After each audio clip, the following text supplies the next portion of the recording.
Hello అండి అందరికీ. ఓం శ్రీ మాత్రే నమః. స్త్రీలు తెలియకుండా చేసేటువంటి కొన్ని అమంగళకరమైన పనులు ఏంటి అనేది మనం ఈ వీడియోలో తెలుసుకుందాము. స్త్రీలు నైటీలు వేసుకొని పూజ చేయరాదు. స్త్రీలు జుట్టు విరబోసుకొని గుడికి వెళ్ళరాదు. అలాగే ఇంటి ముందు ముగ్గు వేయకుండా ఇంట్లో పూజ చేసుకోరాదు. బొట్టు ధరించకుండా పూజ చేయరాదు.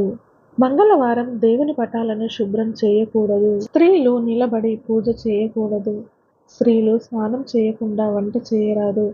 ఇంటిని ఎప్పుడు అపరిశుభ్రంగా ఉంచకూడదు. స్నానం చేయకుండా పువ్వులు కోయరాదు. మంగళవారం మరియు శుక్రవారం రోజున ఇంటి బూజు దులపకూడదు. మనం తినే ఆహారాన్ని ఎప్పుడూ కూడా వృధా చేయకూడదు. అలా చేస్తే అన్నపూర్ణాదేవికి కోపం వస్తుంది.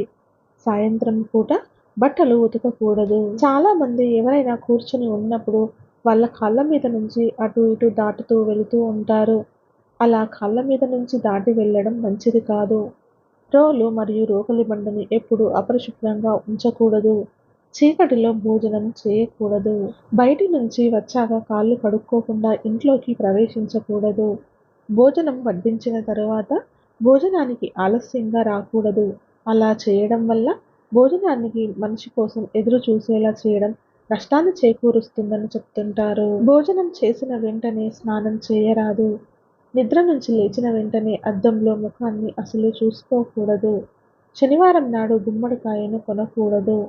సూర్యాస్తమయం తర్వాత పువ్వులని కోయకూడదు. ఎట్టి పరిస్థితుల్లోనూ రాత్రి సమయంలో గాజులు, కమ్మలు, మంగళసూత్రాలు తీయకూడదు.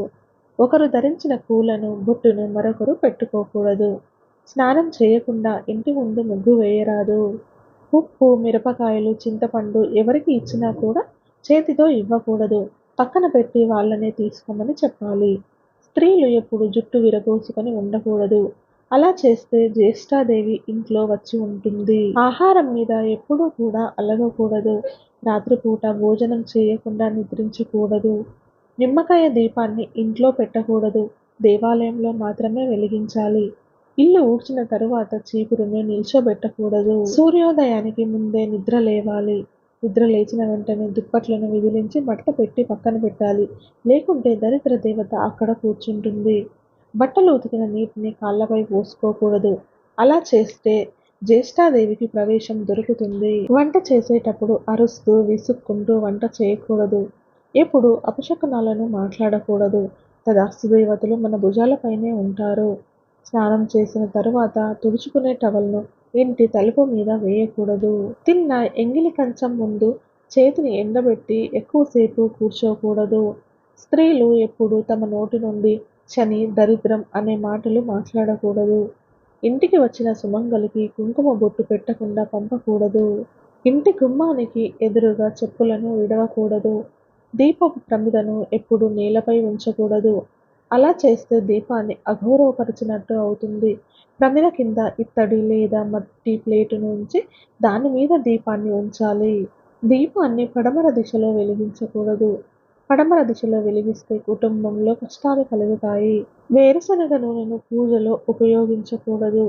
మంగళసూత్రానికి పిన్నీసులు కానీ, ఇనుముకు సంబంధించిన వస్తువులు కానీ పెట్టుకోకూడదు. ఏ దేవునికి ఎదురుగా దీపారాధన చేయరాదు. మహిళలు ఎప్పుడు ఎవరికి ఏది ఇచ్చినా తీసుకున్నా కూడా కుడి చేతితోనే తీసుకోవాలి. ఇంటికి ఉండే గుమ్మాన్ని అసలు తొక్కకూడదు. ఎందుకంటే లక్ష్మీదేవి గడపలో నివసిస్తుంది. అలా తొక్కితే లక్ష్మీదేవిని అగౌరవపరిచినట్లు అవుతుంది. తద్వారా ఆర్థిక సమస్యలకు దారితీస్తుంది. శనివారం రోజున నల్ల వస్తువులను కొనకూడదు. కత్తెర, కత్తులు వంటి వస్తువులను శనివారం రోజున కొనకూడదు. శనివారం నాడు చెప్పులను కొనకూడదు. మహిళలు ఎవరికైనా తాంబూలంగా కొబ్బరి చిప్పలు ఇచ్చినప్పుడు 3 కన్నులు ఉండే భాగాన్ని తన వద్ద ఉంచుకొని రెండవ భాగాన్ని తాంబూలంగా ఇవ్వాలి. స్నానం చేయకుండా బీరువాను అసలు ముట్టుకోకూడదు. కొంతమంది స్నానం చేయకుండానే బీరువాలోని డబ్బులు తీస్తుంటారు. ఇలా చేయడం వల్ల ఇంట్లో ఆర్థిక ఇబ్బందులు ఏర్పడతాయి. పూజ గదిలో విరిగిన విగ్రహాలను ప్రతిష్ఠించకూడదు. మిట్ట మధ్యాహ్నం పూజ చేయకూడదు. దేవునికి నైవేద్యం పెట్టకుండా పూజ చేయకూడదు. కనీసం బెల్లమైనా నైవేద్యంగా పెట్టి దేవునికి పూజ చేసుకోవాలి. దీపారాధనకు వాడే కుందులు శుభ్రం చేయకుండా ఉపయోగించకూడదు. హడావిడిగా పూజ చేయకూడదు. మన మనసంతా ఆ దేవునిపై పెట్టి ప్రశాంతంగా పూజ చేసుకోవాలి. ఎండిపోయిన పూలను పూజ గదిలో ఉంచకూడదు. ప్రవహించే నీటిలో పడేయాలి. ఒక దీపాన్ని మరొక దీపంతో వెలిగించకూడదు. అలాగే అగ్గిపుల్లతో దీపాన్ని వెలిగించకూడదు. చిరిగిన బట్టలు ధరించి పూజ చేయకూడదు. అలా చేయడం వల్ల పేదరికం కలుగుతుంది. దేవుని ప్రతిమలను మంగళసూత్రంలో వేసుకోకూడదు. ఈ వీడియో మీకు నచ్చినట్లయితే ప్లీజ్ లైక్ చేయండి, షేర్ చేయండి. ఇలాంటి మరిన్ని వీడియోల కోసం మన ఛానల్ని సబ్స్క్రైబ్ చేసుకోండి.